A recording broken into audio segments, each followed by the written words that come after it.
Hello, we're live on the Smart Connector group, and it's also the Smart Connector podcast. And I've got such a great guest for you tonight, Giorgia Prestento. Giorgia, it's so great to have you here. Yeah, thanks for inviting me. I really look forward to our talk. So, Giorgia, you have a very interesting speciality, don't you? Perhaps you'd like, I'm going to let you introduce it. Yes, so I'm a behavioral scientist. So what I do, I just specialize in understanding and helping companies or individuals with their the behaviors of themselves and their teams, also with their decision making. In terms of my background, I've been doing organizational change for many years and always with an increasing interest in people, and that's what brought me to behavioral science. Yeah, so behavioural change is absolutely fascinating, and also decisions. Those are two things that are very relevant to entrepreneurs. So I'm really looking forward to this discussion tonight. So let's get into it, Giorgia. Why did you decide to become a behavioural scientist? What was it about that field that fascinated you? Yeah, I don't think I didn't choose it. I just happened to just. I think so much. I was really reflecting on my life. I think so much they just seem to happen by serendipity. Yes. I always had an interest in people. Yeah. Just a fascination for why people do things in a certain way. What happens with with just the behaviors, decision. Why are we sometimes a little bit irrational? And the other thing that I always I was interested in is fixing things, making things better. And I think combining those two, and I think that's actually what brought me to the kind of career that I have in organizational change, because I'm always driven by, how can I help people optimize, what they do, how can they make things, better. And the behavioral science came about 4 years ago. So I did a master's in behavioral science at the London School of Economics, and that really helped me to just bring more, rigor, more academic understanding to something that I was just doing intuitively, common sense. So you just learn so much more about, goes on in somebody's brain, and why do we do the things that we do, all the different components, elements, happiness and decisions and all the biases and all those things that come into things that we do day in, day out. So yeah, it was by chance that I ended up studying that subject and finding that the interest in this phase of my career now. And I read somewhere that we humans have to make an absolutely bewildering array of decisions every single day. And I actually read that in the connection of marketing, because what it was saying is that one of the jobs of marketing is to get rid of those overwhelming choices and to actually give people a clear roadmap, so that they can just have it simplified, have the process simplified for them, because we have an absolute craving for that. So would you say that we're living in a very decision overwhelmed age at the moment, and is it getting worse? I think it is. I mean, I think it's just the speed of decisions, the speed of news and information. I think that's what contributes to, just so many more decisions that we need to take every day as well. I mean, as human beings, we always had many decisions, but now I think it's the speed and actually the quantity has increased. Yeah, so we're really going to get into this tonight, Giorgia, and how and why we can make the best decisions for ourselves. So let's start off by talking really about the kind of work that you do with corporates, because that is most of your work, isn't it? So when would somebody call you into an organization and say, Giorgia, we're having some issues here. We've got some change going on and people are behaving very badly, so we need you to fix it. What would be a typical situation for you in that respect? Yes, so I mean, it's a variety. In terms of my background, I've been working across lots of different sectors, lots of different countries. So there's always been that variety in the type of projects as well.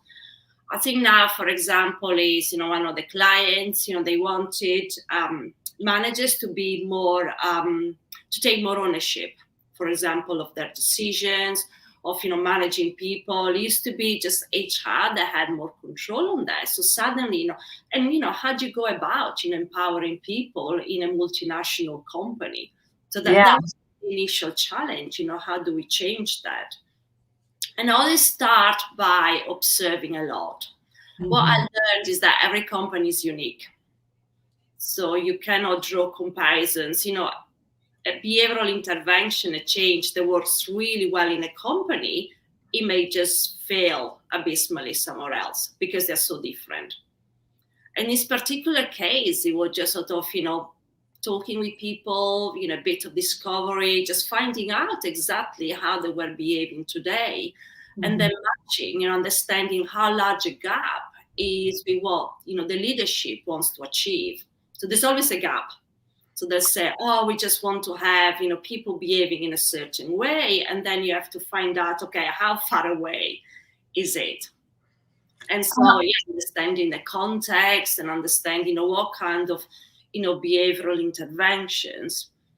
I mentioned that I've just been writing about, the difference between behavioral change and traditional one. And Hmm. traditional is where you send, for example, lots of emails. You blast people, you communicate, you tell, oh, this is what's happening on this day. And most of the time, people ignore it. Oh, yeah. It's too much and it doesn't make sense. It's not targeted.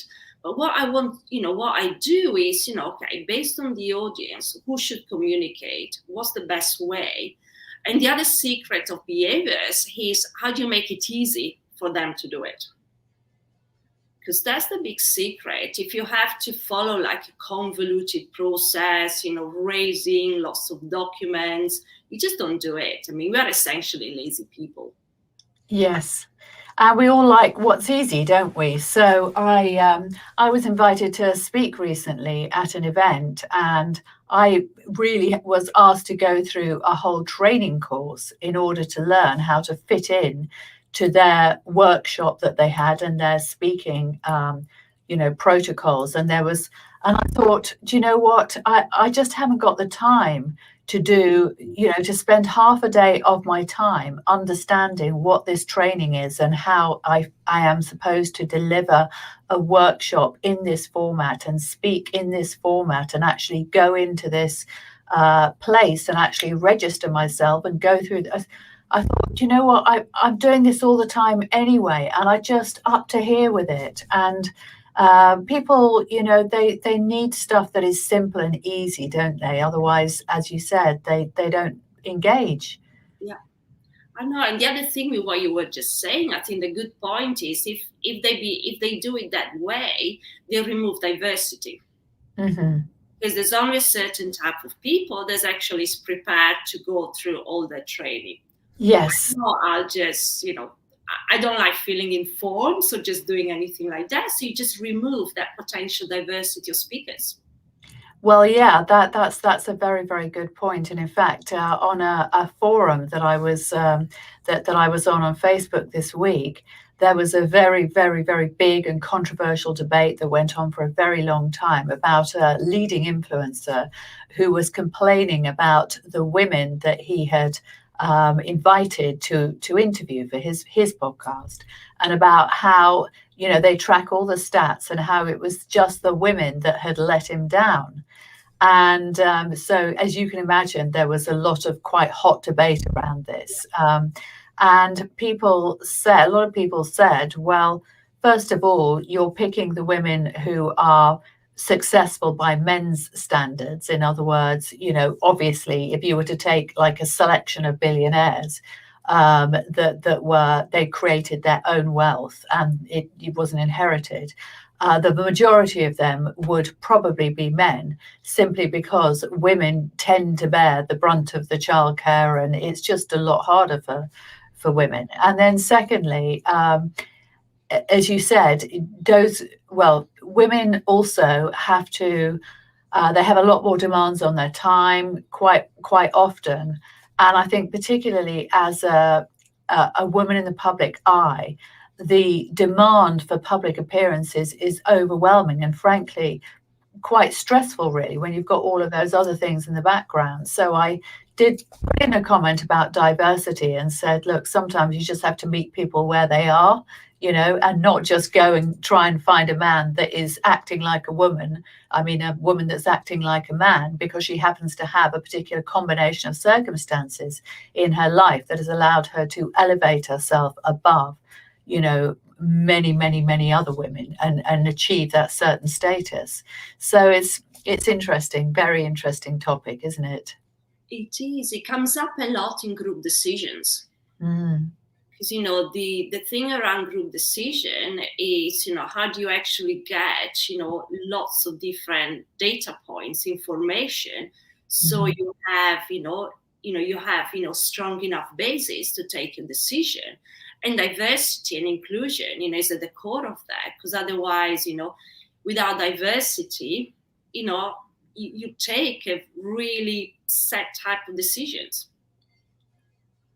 Yeah, that's right. So let's get on to decision making. And before we started the podcast and we were chatting, Giorgia, I said, well, my audience are entrepreneurs. A lot of them are startups or early stage. Some of them are solopreneurs working by themselves. So obviously it's been a bit tough over the last year because they're just like many people, just sitting at screens by themselves, just trying to get a whole ton of work done. They're not even working within an organization. They're doing it for themselves. And because I do work with people one-to-one sometimes, I have a lot of people that come to me and say, I just don't know whether to make this decision or that decision. I'm just stuck. I'm just wondering where to go next. I don't know where I should put my emphasis, whether I should be focusing on this or focusing on that, or whether I should try to do both, or whether I should get somebody else involved in my business. Should I take on a business partner? All the time they're coming to me, and these are obviously my mentees, and asking these kind of questions. So what I'd be really interested to explore is whether you have a process really for simplifying people's decisions or helping them make better decisions so that they can figure things out maybe more smartly for themselves without having to beat themselves up or torture themselves over all this overwhelming choice that's open to them. I know. I can relate to it because I'm a sole entrepreneur as well. Yes. So, I find myself in that situation. I think a couple of things to start with. And I'll start with the one that normally just gets people in a better frame of mind. And it just remind ourselves that decisions are overwhelming. Yes. For everybody. And I know when I just sort of, in my coaching, my training, when I say that, you could just, the shoulders, okay, yeah, that's okay, yeah. Somebody says, it's fine to be overwhelmed, I just don't have to feel it. So I think that's the first thing to remember, just it is okay. The other interesting thing that, to me around decision, there's no such thing as a good and a bad decision. Mm-hmm. The reason. What's important, they're all based on the information you have at the time. We have this tendency of judging decisions with hindsight bias. So we take a decision today, and then, 6 months afterwards, you say, that was a bad decision. But it's not really. So the decision was based on what you knew at the time. So we need to stop judging ourselves on that one as well. Yep. That's an important point. Yeah. And the last, the third one that's really important is about the process, not the outcome. I think we always tend to focus on the outcome of the decision, the things that we want to achieve, the goals and all of that. But what, the most important thing to me is just the process. Mm-hmm. What steps we're going to take about the decision, how you frame it, how you do all of those things. And if you are confident in your process, then literally mental, you think, I'm okay, I follow the process. It may not have given the outcome that I wanted, but I know I feel reassured that I've done it the right way. Mm. And I think that's really important. I know I have to keep reminding myself of that as well. So it's Yeah, that's absolutely fascinating, Georgia, to in a way kind of take the pressure off and just say, obviously, any decision that we make is going to have an impact, whether that impact is beneficial to us or problematic for us. Um, we don't even always know that at the time, do we? We just make a decision, and we can make what we think is an informed decision, because we can say, well, this is where I think it's headed. I've looked into it. I've done my research. I've done my due diligence. It's not like I've jumped in. I've actually spent some time thinking about all of this. But I'm going to do it anyway. So I'm going to do it anyway. But I don't really know what the future holds. And then, obviously, when you start embarking on this decision, then you learn a whole lot more, don't you? And at that point, you might look back and think, that was the best decision I ever made. Or you might look back and think, do you know what? I'm stuck in this now, and I really wished I'd never actually made the decision to start. Um, I mean, is decision making really just different points on a journey? Yeah, I mean, you can look at it that way, and especially on the framework that I use, one of the things is, first of all, literally just define very clearly what the decision is about. So Yeah. not to confuse problems, decisions, options. So the first thing is actually write, and I'm a big fan of writing things down. I have a whiteboard where I just put all my things, actually, what is this about? Just, you write it and you keep reviewing it. For example, for a startup, we'll just say, okay, what do I actually, how much do I want to invest? So Yes. it's about the investment, and then, okay, what are the other options that I can have? So it's all about framing it Yes. and understanding, what is the decision that I actually need to take. And that's the first thing. And then also to say, and then you just start like sparring it up. What options do I have? And at this stage, I think it's important to, second stage, how many options as you can. Just write down, especially at the crazy stuff, things that, even it's impossible, just say, like an angel investor is going to phone me tomorrow and offer me all this like money for nothing. So, even like the crazy stuff, because then it triggers your brain to think about stuff in a different way. Ah, interesting. So do you mean like open your mind to possibilities? Yeah, because otherwise we tend to just focus on the things that we know. And that's Mhm. what I bring on my change as well, Yeah. experience. So, what you need to do at this stage is, whack ideas. I think Simon Sinek, he said, for group decisions, everybody had, ask everybody to come up with like 15 options. Hmm. And the reason for that is, if everybody comes up with like two options, it's always the same thing. If you say, okay, I need to get to number 15, so you have to be like super creative. Mm. And so you just write all of that down, and then ideally get somebody to look at it. Even if you work by yourself, just get a friend, somebody, just have a look at this. What do you think? And that's like a sanity point, because it works for me, because I like to bounce off ideas with people, and it helps me thinking. Just somebody, just have a chat about it, and then just start going down. Just reducing to like 2 or 3 options, and these are the ones that then you can just assess. You get the data. It could be, okay, if I choose to look for an external investor, what are they going to ask me? What are the options? What kind of things can I get from there? Or if it's about my kind of customer, what kind, you just break it down and then kind of decide, likely there is an option that's better than others. Also, and I think especially, for people like us, you're just new, is, test it. Yeah, yeah, that's right. It's such a fascinating subject, and when I think about some of the decisions that I'd made in my life, I think, well, some of them kind of worked out for me, and some of them didn't. But I know that I always did the best that I could at the time, and I think we always do. It's just we don't know what we don't know. And because we're constantly learning through life, I guess we do bring, you would probably say, this unconscious bias that's just based on our own experience to those decisions. And I think maybe when I look back, I maybe think, there are times in my life where I could have thought bigger. I could have done something differently, and maybe I was held back at that particular time because I bumped into. So I've got this thing that I love to talk about, which is my upper limit problem. And I think I learned about this he was a writer called Gay Hendricks, and I'd love to discuss this with you.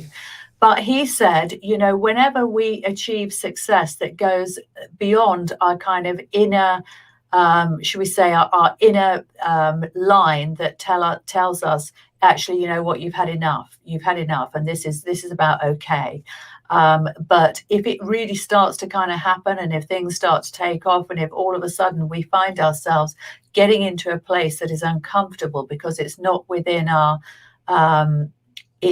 hasn't been modeled to us, perhaps in our childhood, we're in really, really new territory. What he says, and he studied with some psychologists that actually proved this to be true, what's very, very common is for some kind of incident to happen out of the blue that is often actually brought about subconsciously by ourselves to bring us back down to that level where we can't enjoy the success that we deserve, because we never really tackled that that kind of fear or our unconscious bias, that we could actually go beyond that, and we could lift ourselves considerably higher, not just a little bit. So I'd love to hear what you think about that, Giorgia. Yeah, that's a good thing. One of the other sides of it is that we're all driven by goals and achieving something. And just generally the way our brain, our reward system is literally once we achieve something, it's like, okay, yeah, let me get to the next thing. It's just the way that, we are just built. And I think going back to the cave, oh yeah, I just want to chase something else now. I think it's just our reward system is built like that, especially, for some people, you're always striving to get something else.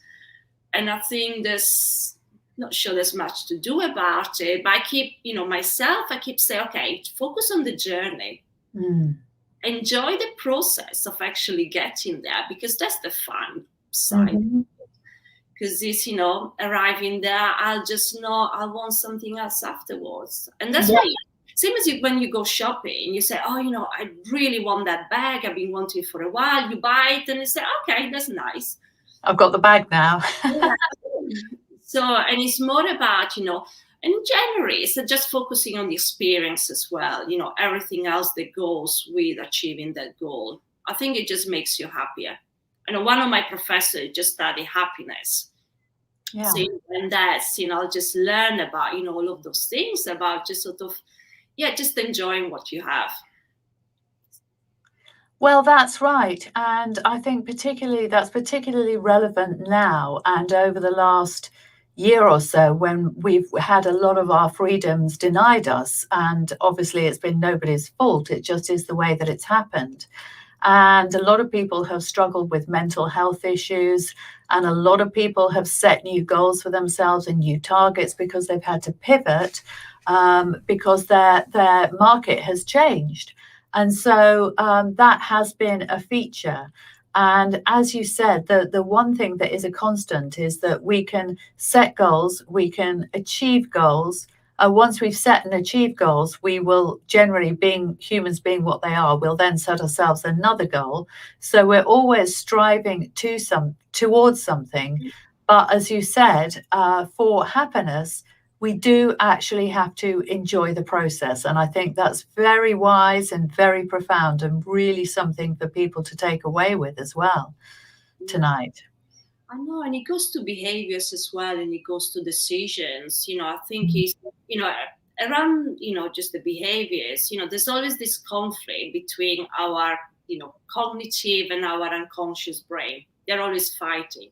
So I don't know, it just, this famous book, Thinking Fast and Slow, but, just Daniel Kahneman, he sort of had this, look at all of this. And most of the time we use our, unconscious brain. That's the one that just, all those decisions that you take every day, that's what it does most of the time. You just, you cross the road without thinking. You just, you quickly look and you cross. There's not this cognitive, this slow, this thinking rationally, okay, I need to cross the road, so how do I go about it? And it's the same in just this, when we evaluate, the process of the journey, there's always a conflict between those two sides. Yeah, so I guess the message is build some fun into the journey, actually stop and sniff the flowers along the way, as it were. Yeah, proven to give more happiness. Yeah, that's really, really powerful advice, Giorgia. Yeah, so Giorgia, any tips specifically for our audience, for small entrepreneurs who may have struggled a little bit over the last year or so? Do you have any things as a behavior expert, any other pieces of advice that would make them feel happier, more productive, healthier? Anything that you can advise or suggest that they could perhaps build into their thinking habits or daily routines? Gosh, that's such a big question. And, where do I start?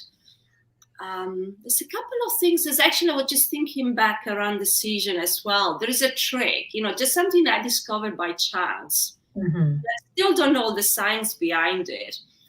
But a few months ago, I had my niece around, and it was really interesting. She's 7. Yeah. And my mom, she said, oh, why don't you have a sleepover, stay with us? And literally this 7-year-old said, oh, I don't know, I can't take a decision. And I was like, yeah, I felt really sorry. And okay, yeah, I'm the expert, right? What do I do now? And what I asked her is, where do you want to wake up tomorrow morning? And she said, I want to wake up in my bed with my sister. Okay, that's the decision made for you. So that's reframing the decision. Mm-hmm. And, I think an entrepreneur, you can do the same. It's like, okay, how do I take some of the pressure off me by looking at it in a different way? Yeah, indeed. You say, well, in a year's time, what do I want my life to look like? Where am I actually heading with this? I think that's a really powerful question, because start with the end in mind, as they say. And even if you've got a lot of twists and turns and different pathways to actually get there, if you have the destination in your head, then it does make decisions simpler, I find. Yeah. Yeah, it does. And, and again, but, just always be aware that, the journey may change. Yes. I think I learned that, as a change manager working in Yeah. companies, they'll just say, a leader says, oh, we just need to achieve that. And, with the assumption, and at the beginning, that's what I did. My first project, I thought it was a straight line.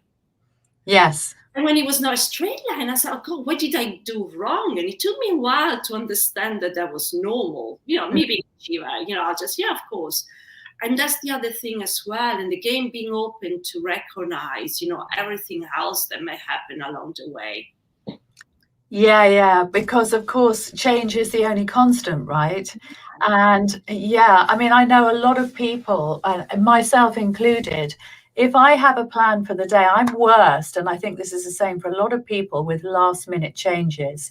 If I actually think, great, I wake up today and this is what I'm going to do today, and it's going to go like this and it's going to go like that, and I'm going to do that and I'm going to do that, and then the day's going to end like that because that's the day that I've planned. Yeah. And then something kind of horrible comes in out of the blue, like for example, I got a new phone and it messed up all my email. And instead of doing all the things that I wanted to do, I had to have 2 horrible 2-hour conversations trying to get all my tech to work again.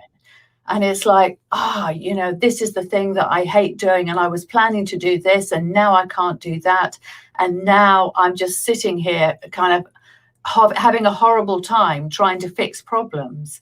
Yeah. And we all have those days and those experiences. And I've often thought, I just need to find a way of kind of taking it in my stride a bit more rather than kind of being upset and grumpy about it. I don't know, maybe I should be meditating more. What do you think, Georgia? Does everybody find those kind of... Yeah, it is. So I'm somebody that keeps wanting to meditate, and I'm just probably too tense for that. I started breathing. So breathing is like a predecessor to meditation, and really helps calm you down. So I started doing breathing exercise. It's a yoga studio called the DeRose method, and they just do lots of different breathing exercises. And you actually comes to that, when you're just there, really annoyed because you just lost your messages or your data, just breathe a bit. You still be annoyed, but you just actually takes it down a couple of notches. Yeah. And I think that's useful. The other thing I started doing, and just experimenting a couple of weeks ago, having weekly goals rather than daily. Yeah. Not my pressures, not something I've done before, because you'll just okay, I have these 3 goals, I have a week, and I have my time. So, like these sudden things that happen, they just feel less stressful. Yeah, that's really good. And actually, I have also started doing that. So I have an end of the week accountability session with my team and my mentor, and it always happens on a Friday. And it's okay, what have you achieved this week? And that's good because we get to the end of the week and it's like, okay, what's everybody done? And, is there something that needs to go on the list for next week? And then on Monday, I have the team meeting again, and it's okay, this is what we're going to do this week. And I haven't really kind of affected it, but I do feel good about having those Monday and Friday goals. And obviously in between times we put, we add things to the Trello or whatever. But it does, as you said, that there is some flexibility in there, which I quite like. I find that that's working for me quite well. Yeah. And I achieve much more because literally before I used to put like way too many things on my daily stuff, like way too many. Literally I would have needed like 5 people to complete them. But now it's actually, I can just play around with it. The other thing, because what we need to do, literally, we need to play around with our cognitive and our subconscious brain. It's literally telling, one and the other, okay, that's the best thing for you. Just sort of, breathe a little bit more or just create the habits. So, the, subconscious brain, it's just habits, things that you just can reduce the options, things, okay, it could be like even silly thing like planning your weekly meals in advance. So, that's all done in place. So that's one less decision. So it just puts less stress and literally let your brain focus on the important things. Yeah, that's so important. And I've actually noticed over lockdown that I have found ways to streamline and simplify my life in ways that I would not even have thought of beforehand. And I think that we do need to be conscious about how much work we're creating, unnecessary work we create for ourselves. I've been very, very aware of that. So, for example, I do online shopping now, and I don't know why I didn't do it years ago, but I do online shopping. And then I've just signed up to this service, which is called Mindful Chef, where they just basically deliver 3 meals a week that you cook, and all the ingredients are there. And so everything arrives. And I just think, you know what, why didn't I do this before? Because now I have this time. Okay, I know that nothing is open right now. We can't go out to restaurants or, theatres or cinemas or do any of that stuff. But when it does open, I'm actually open up and planning to carry on with really simplifying my life in terms of all of that unnecessary, those trips to the supermarket that were taking up so much of my time before. And I've just thought, you know what, that's a streamlining and a simplification. And that has brought benefit into my life and actually created some space and some time for me to do more of the stuff that is meaningful to me.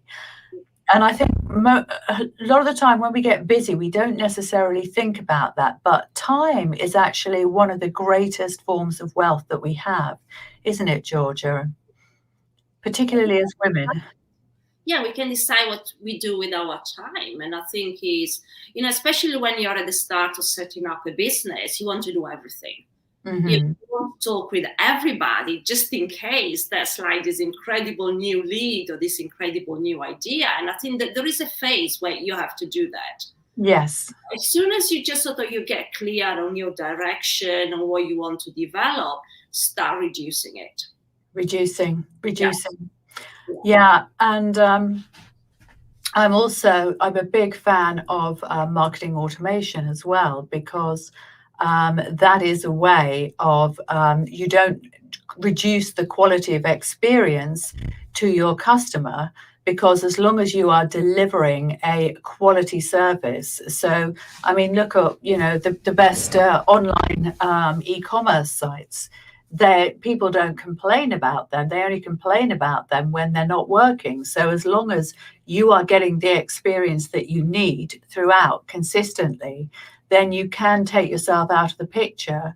And I think what happens is when people automate and they do it badly, and they through the automation, and we've all had experience, I think, of being on the phone endlessly over lockdown to try and get through to the bank or to get through to some kind of public service, utilities company or something like that, and the frustration and wanting to tear your hair out at being trapped with this lift music for about an hour. And that is an example of, to me, it's very poor customer service. But if you are respectful and mindful of people's needs, and actually you translate that into automated processes, then that's something that can serve everybody. And it's also simplifies and streamlines, because you're taking away choice and you're giving them a roadmap. And I think we humans, we love a roadmap, don't we? Because we love to be led and guided, because it makes the decision-making process far less complicated, wouldn't you say? Yeah, it is. And that's what you want to do is, I think it's just our brain consumes about 20% of our energy. I mean, that's a lot.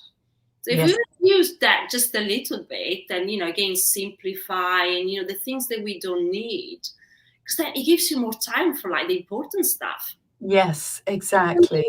Like, I have to just, be with my gas provider. Oh, that's important. It's not, but, you feel, that takes up so much of your time, and then you don't have the energy to do anything else. Yes, that's it, really. And I mean, it's all part of life's frustrations. But I think what I'm very, very conscious of is I just think time is the number one asset that we all want more of. It's freedom, isn't it? Time is freedom and choice. And so what I notice is that, the businesses who are not recognizing or responding to that very, very deep, strong urge and need, I think they're going to be the ones that lag behind in the future. These ones that think that it's okay for you to, when you've got some kind of an emergency, to get on the phone, getting it like a PAC code, for example, from O2. That took me about 7 different attempts, because they didn't, they wanted me to stay with them. They wanted to make it difficult. Maybe I shouldn't say that, but that was the experience that I had. So a lot of these big businesses, this is what I'm seeing, that the big businesses, the big corporations, some of them are treating our time very, very disrespectfully. And some of them are treating us like absolute kings and queens when it comes to our time, in terms of their processes and how customer friendly they are. Just like this little, food delivery service. There's a few of them, but Mindful Chef, for example, you go on there, you choose your food or whatever, your meals. Click on a button, you pay, you set it up. It's all easy as anything. Then it comes to your door. and it's all prepackaged up, and whenever you're ready, you can just go ahead and make it. And, you know, you don't have to read a recipe book. You don't have to, you know, think about portion sizes, or am I going to be eating the same meal for the next 4 days, because they've just given enough for you to eat. And it's like, those are the businesses, I think, that are going to succeed in the future. And these ones that are, they're treating us like mugs, and thinking that it's okay to put us in some kind of ridiculous, insane, you know, telephone lift music loop that goes on for hours. I think they are going to have their comeuppance. That's what I think. I like to look at the other way, you know, like us as an entrepreneurs, actually, how do we create that experience? And a lot of it is about understanding, you know, the behavior of our customers. Yes. I discovered some time ago, it was a startup. It was an app to help people reduce their food waste. Uh-huh.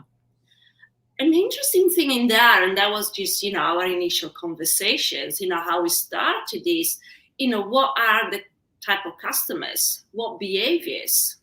Because, you know, if you have, you know, there may be a customer who's interested in, you know, saving money, don't waste to save money, or just because they worry about the environment, or maybe like badly disorganized. So we started looking at those behaviors, and that changed, you know, how you create the app, and, you know, how you just describe it, how you position it, you know, what kind of screen you have, because then we understand, you know, the kind of behavior and why people want to use it, and how to encourage to use them by leveraging, you know, their personal preference, you know, their behaviors and, you know, their values. Yeah, it is fascinating. When you're creating the business, you're understanding, you know, the behaviors of your potential customers, and then you just use different types of behavior interventions, incentives, frame it in a different way, or you just sort of look at, you know, all of those things to actually create, you know, you use behavior science to just create, you know, a better product, or, you know, better value for your customers. Yeah, I think that is such an interesting area, matching behavior science with marketing. It is, well, I mean, I'm sure that there's a lot of behavioral scientists in marketing already who are already innovating and coming up with some fantastic ideas. But it, you know, the conversation that we've had tonight makes me feel as though it's still in its infancy, and that perhaps it is not given enough importance by larger corporations. What do you think, Giorgia? It is. I think they are all often they are like too focused on the quick fix. Right. Yeah. Oh, we need to make this change in the organization. We need to be faster. We need to, you know, be more innovative. And I say, okay, let's write a policy. Yeah. Or, you know, have a new set of values and a strategy, and that's done, but without, you know, actually making sure that that happens. And one of the things that I do a lot, and I'm just like, you know, strong advocate, is measuring things. Yes. So, you know, you never, you know, you don't know if you're successful or not if you don't set out the measures, and they have to be the right measures. You can't just measure anything. And just, you know, make sure that, you know, you achieve that, but it takes time and it takes effort. And, you know, just some consultants or just some clients, they'll just say, oh, it's just too difficult. So with the clients, they actually want to make an effort and just have a big difference. Yeah, well, I mean, most of the time, you know, they just want to make more money, don't they? So I would imagine that that they might bring you in, for example, they say we've been losing money in this division, and I see it. My daughter works corporately, so I see some of these decisions that are being made. Let's put junior marketing people, let's turn them into consultants, because they don't know any different. They don't realize that their situation is a lot more precarious, and that we can get rid of them anytime we want. So we'll make them into consultants, and then they just think, well, that's going to be better for our organization, because then we'll just get new graduates or whatever to come in. And they don't really think about the psychological impact of somebody in a very junior position, really at the start of their year, of their career being made a consultant, which effectively means they're not really paid any more, but they just don't have any job security. They don't feel any allegiance with the company. They're not, they just they feel disposable. So, I mean, that's a kind of strategic, I suppose, HR problem slash issue, slash policy or whatever. And I guess what we're really talking about here in terms of the customer experience and the customer journey, that really does belong to innovation in a way, doesn't it? And it's always been known, it's been known for a long time that small businesses, they tend to be the innovators. We are the ones who are doing it differently and pushing out the boundaries in terms of actually making change. And that is, of course, because it's a lot easier for us to do that because we don't have that kind of unwieldy machine that's been doing things a certain way for decades, and all the change has to go up to the top, and then the decisions don't get made because they're not working at the coalface or whatever. So do you think that's right, Giorgia? And do you think that innovation is going to continue to come from the small business sector? Yeah, it is. I think it's just because, exactly as you said, you're quicker, you're more nimble, you can do all of those things. The problem sometimes, like, the small innovative companies, sometimes they're bought by the big ones. Yep. So, that happened to me as well. At the same time, I still like to work with the big companies. I just like to shake things up. I think somebody has to. Mm-hmm. And I think, and it's just something that I enjoy doing. Just see, can you push it a little bit, and it's, there's still like, this big boulder that you try to move. But I think because to me, the interest is always the people, they have employees. The example that you gave of your daughter is perfect.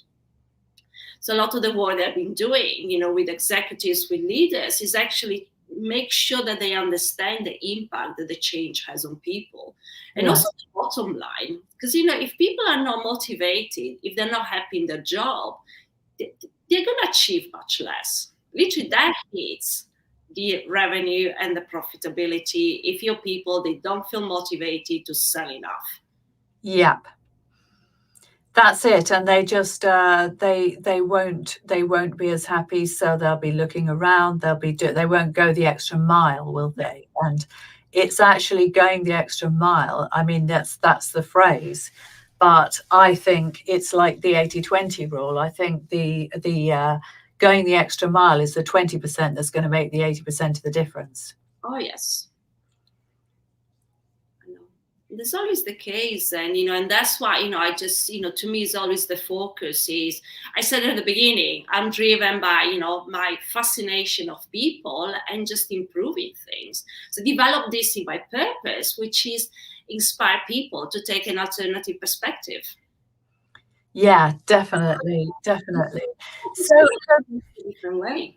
Yeah, so give us an example, Giorgia, of when you've been brought into a business recently and the problem that they had, if you're allowed to talk about it. Yeah, I mean, just see if I can make something a little bit more generic. I think, one of the projects where they had to outsource people.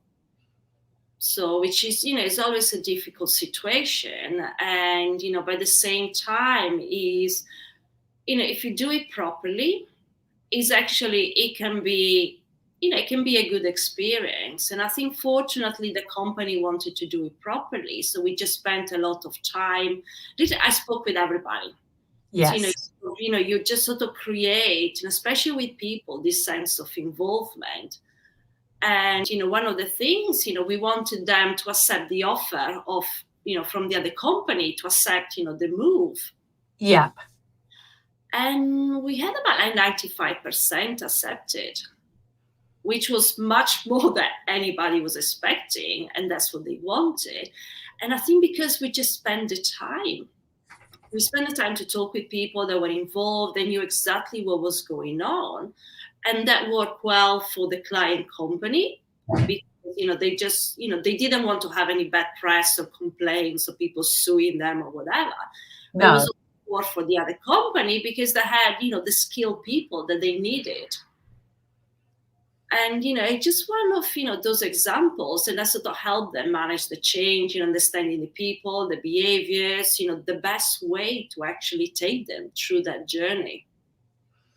Yes, so that it felt like more of a consultation and a more smoother, strategic kind of process as opposed to what it could have been, which was just a kind of brutal announcement, I guess. Yeah, it is. And then, what's the effect is, just people leave and they disaffected and they just, they tell, they may sue them as well. They can just have a bad experience. So, the idea is to just, I know I sound like, happy chappy, but, just sort of, how do you actually create, a better way of working, sort of, relationships, between people. Because I think, especially, just tough situation, tough projects, just a tough year like the one that we're having. I think it's just, the benefit all of us understanding a bit more about how we behave and how we just sort of, improve the relationships with other people. Yeah, that sounds really, really good. Yeah, and I was just laughing a little bit because I was just remembering what it was like, when my business was bought. And we were bought by an American company, and I was actually the MD. So obviously I was a shareholder, I was the MD, I was one of the beneficiaries of the sale. I was a pretty key person in that business. And overnight, I realized that my job description had been rewritten. And, I had more or less had autonomy in that company. I can't say too much because I'm always mindful that it's an American company and I had to sign endless documents, so I don't want to get sued. But what actually did happen is this takeover was like, it was like, okay, we're the masters, you're our slave now. It doesn't matter what you thought you were before, you are now something completely different.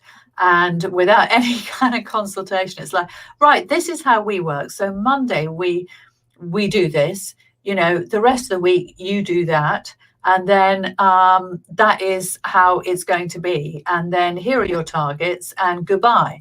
And there was never any conversation whatsoever about, look, you built up this really nice little company, it's a little independent company, everybody's happy, everybody's creating this amazing work that people are buying, and they're buying at high prices, and you've been the number one choice of these clients. And that's obviously why we got to the point where we were able to sell the business very profitably. It is definitely makes all the difference, I think, when people actually feel seen and heard and have their needs, if there is in times of change, actually have their needs taken into account and responded to. But I mean, maybe it wouldn't happen that way these days, but it certainly did. And it probably, I don't know, probably still is, to be honest.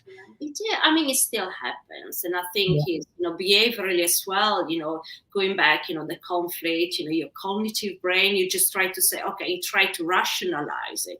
And then you have your other brain, your amygdala just say going like all crazy. You just say, oh, I don't like that. And you have your stress hormones come in. So, from a behavioral neurological point of view as well, people, they're like strongly affected by, what's happening, in these events.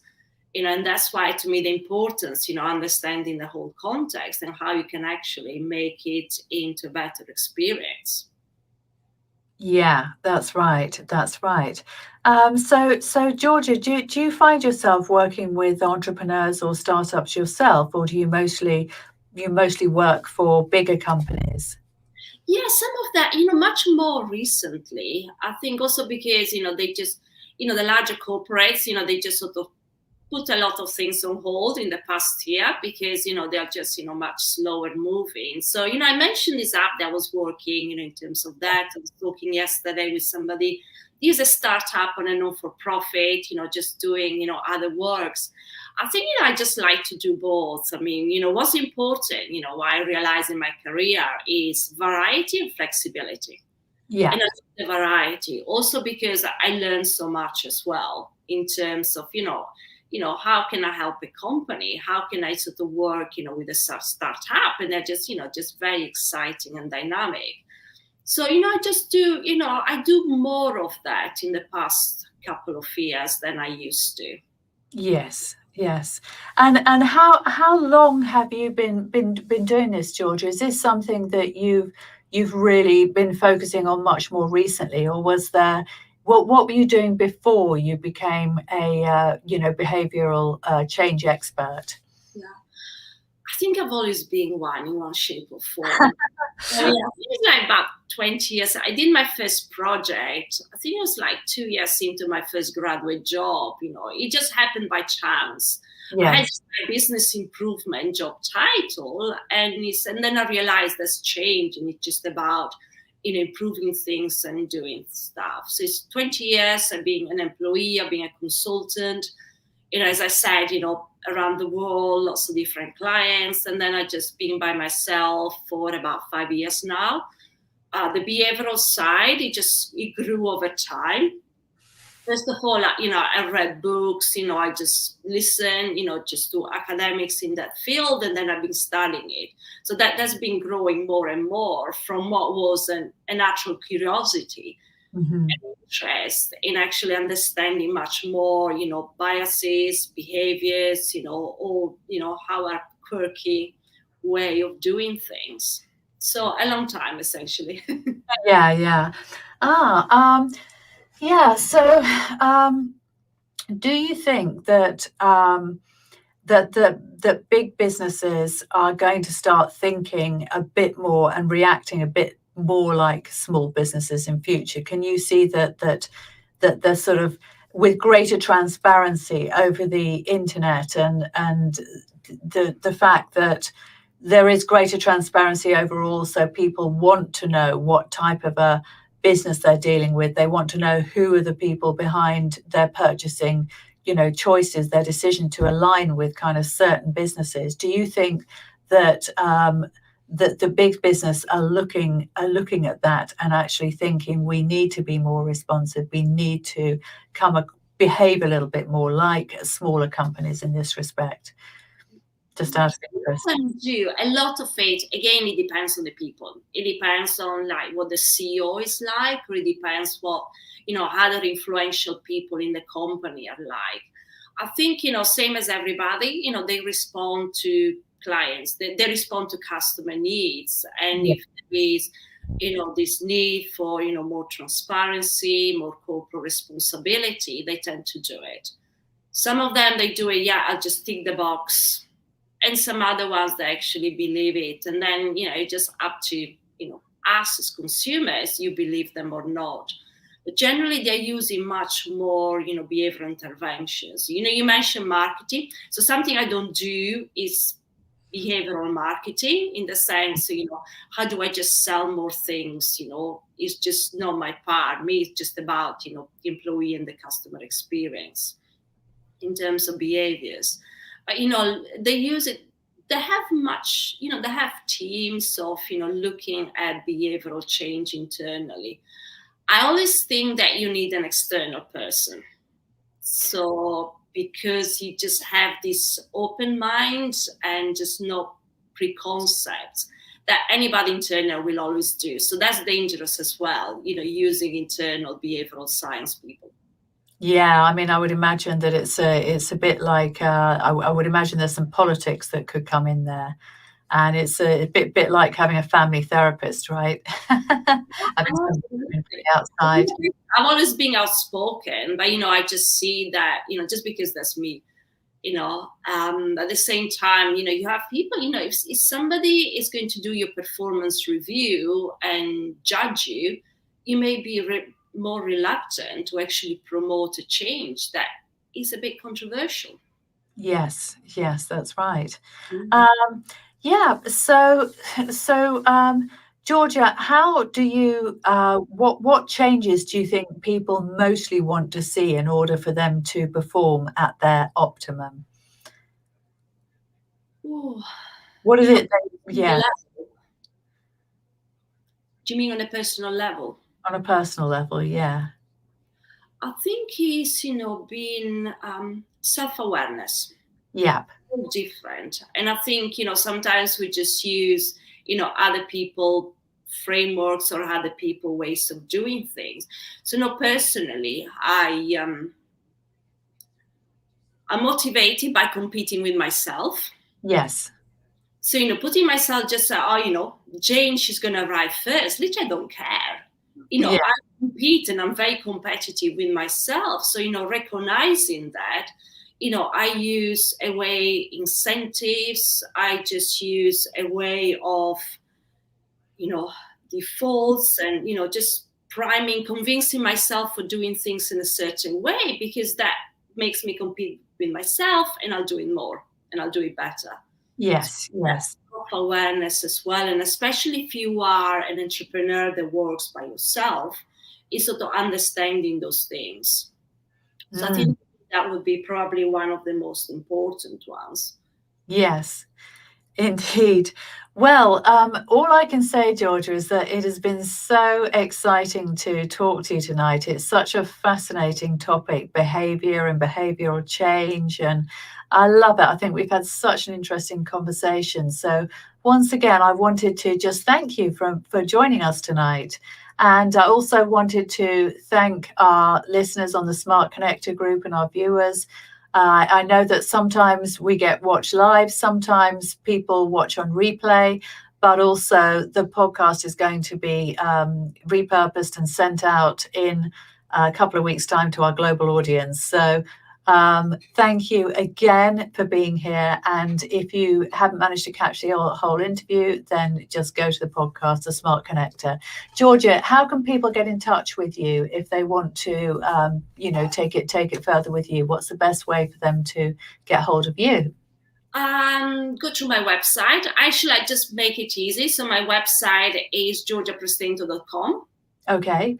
As long as they spell my name and surname, I'm Italian. As long as you spell it right, you just sort of find me. And it's the same, email georgia@georgiaprestento.com. Just set up a meet. You can in the website to see how to set up a meeting call, find out more about what I do. Essentially, I just help people, individuals and organization, do things better. Using behavioral insight, it could be, via coaching. I deliver training as well on behavioral science, on decision making. And I just consult them. As I said, it could be like a large company or it just could be a small one. And I think what's important to me, every company is unique. So, I just spend time to just understand, the people working there, the company, what the leaders want to do, and the impact it has on everybody else.